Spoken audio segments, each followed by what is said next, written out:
आइए सभी मिलकर के 3 बार लंबे ओम के उच्चारण के साथ परमपिता परमेश्वर का स्मरण करें। ओ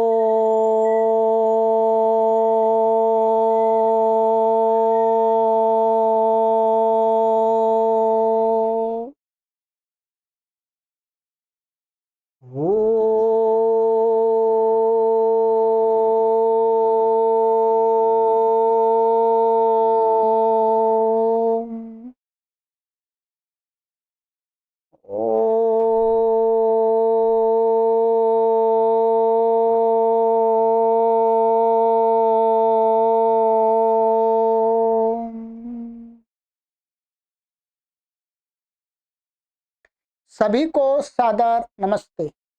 सनातन वैदिक धर्म यूट्यूब चैनल में आप सभी का हार्दिक अभिनंदन। मित्रों, महर्षि पतंजलि द्वारा प्रणीत योग दर्शन का स्वाध्याय कर रहे हैं। स्वाध्याय की श्रृंखला में हमने अभी तक आपको 62 कक्षाएं करा दी। 62, आज 63 कक्षा को पढ़े। प्लेलिस्ट में कॉलम बना दिया योग दर्शन, उस पर क्लिक करके आप सभी कक्षाओं को क्रम से देख सकते। चलिएगा, तो गत कक्षा में मैंने आपको एक सिद्धि के विषय में बताया था कि योगी का चित्त बहुत स्थिरता को प्राप्त हो जाता है, उसको कोई शोरगुल आदि परेशान नहीं करते, अर्थात उसको डिस्टर्ब नहीं करते। ठीक है, तो वो बता दिया था। अब आज की कक्षा में एक सिद्धि को जानेंगे। आइएगा,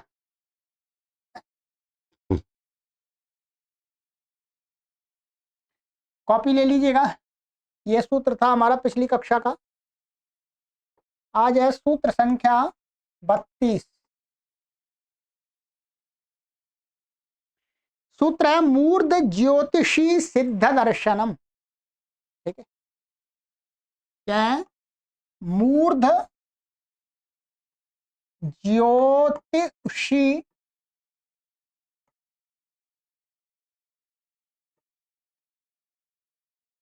सिद्ध दर्शनम।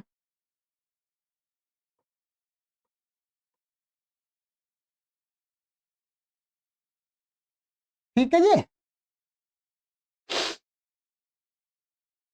मूर्ध ज्योतिषी सिद्ध दर्शनम कहते हैं कि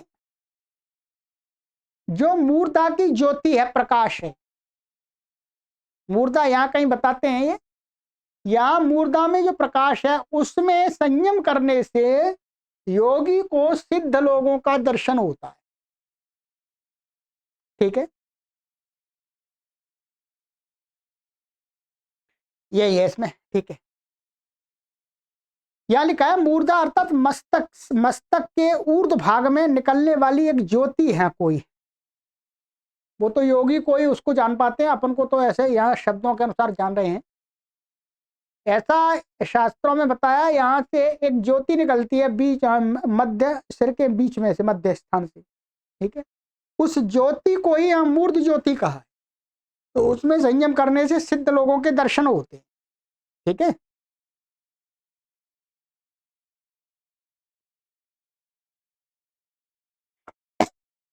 अब ये सिद्ध लोग कौन है, इसके विषय में थोड़ी सी चर्चा करेंगे। ठीक है,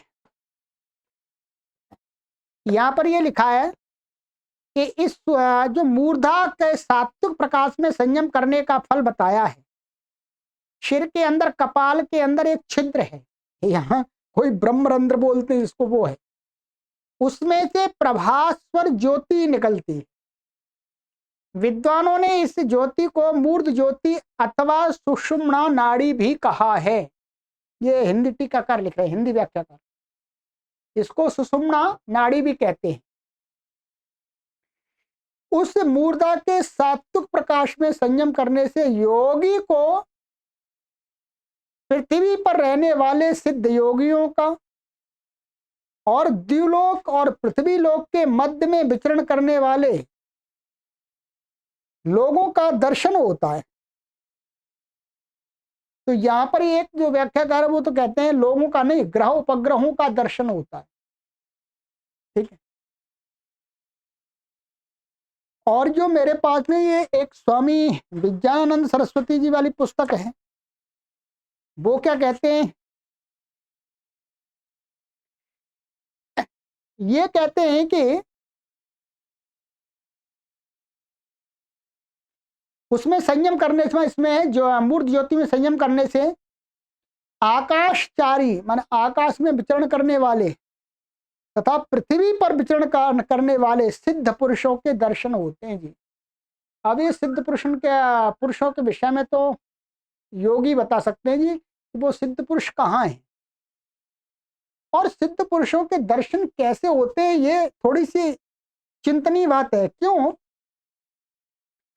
दर्शन ऐसा मानते हैं कि जो आत्माएं मृत्यु, जब आत्मा की वो शरीर जब मृत्यु होती है किसी भी व्यक्ति की, तो शरीर यही नष्ट हो जाता है, केवल आत्मा रह जाती है।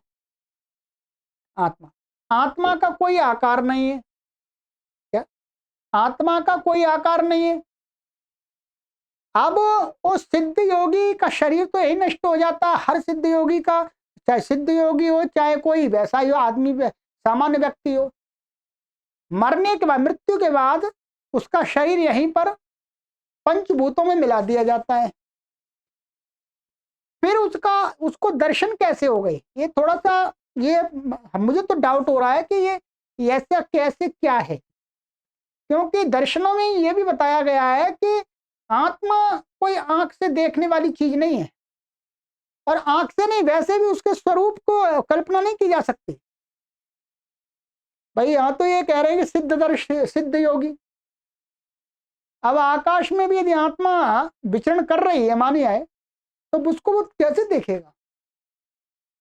परंतु यहां पर तो इसमें व्यास भाष्य में भी ऐसा ही लिखा हुआ है, शिरा कपाले अंत छिद्रम भास्वरम ज्योति तत्र संयमम कृत्वा सिद्धानाम भावा पृथिव्योर अंतराल चारिणाम दर्शनम भवति। वही है कि यहाँ पर सिद्ध योगी कहीं घूम रहे हैं। अब ये मेरा तो इसमें शंका रहेगी, आपकी भी शंका नहीं हो तो ठीक है, मान लीजिएगा। बाकी तो ये साधना का विषय है, वहां पर क्या दिखाई देता है ये वही व्यक्ति साधक बता सकते हैं। ठीक है, यहाँ पर और मैं आपको पढ़ के बता देता हूँ इनका, स्वामी विज्ञानंद जी का। सिर के कपाल के भीतर एक छिद्र होता है, उस छिद्र में एक प्रभास्वर ज्योति है।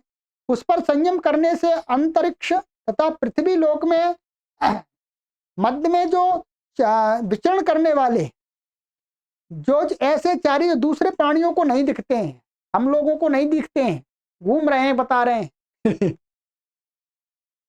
सिद्ध पुरुषों के दर्शन हो जाते हैं। एक बात और वह यह है कि हमारा दिव्य नेत्र भी मस्तिष्क में ही है, इसको तीसरा नेत्र बोलते हैं, वो भी हमारा मस्तिष्क में ही है, जिसके द्वारा योग विज्ञान के सारे ही सूक्ष्म स्थूल तत्वों का साक्षात्कार होता है।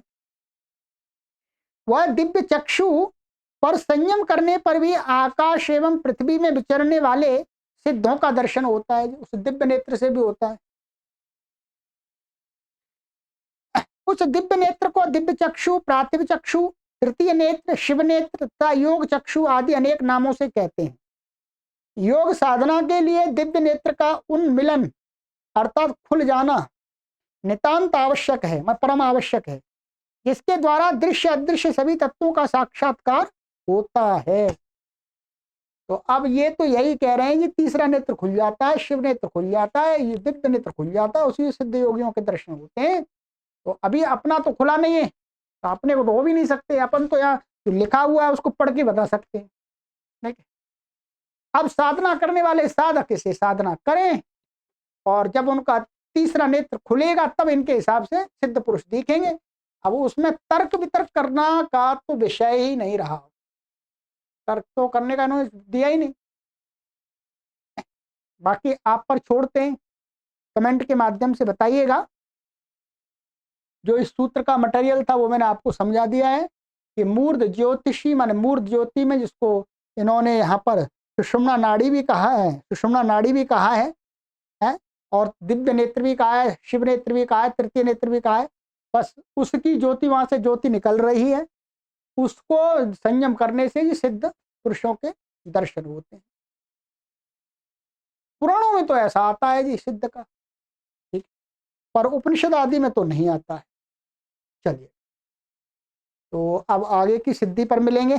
ये हो गई हमारी सिद्धि, ठीक है। देखिएगा, जितना हम इस शास्त्र को पढ़ रहे हैं, जानकारी ले रहे हैं, यही बहुत बड़ी उपलब्धि है। बाकी प्रैक्टिकल करने के बाद में कितना कौन प्राप्त करता है, ये साधक और साधिका के ऊपर निर्भर करता है। पर हम जानकारी जरूर प्राप्त कर रहे हैं कि योग दर्शन में ये बातें बताई हैं। ना पता होने से कुछ पता होना तो अच्छी बात है, ठीक है।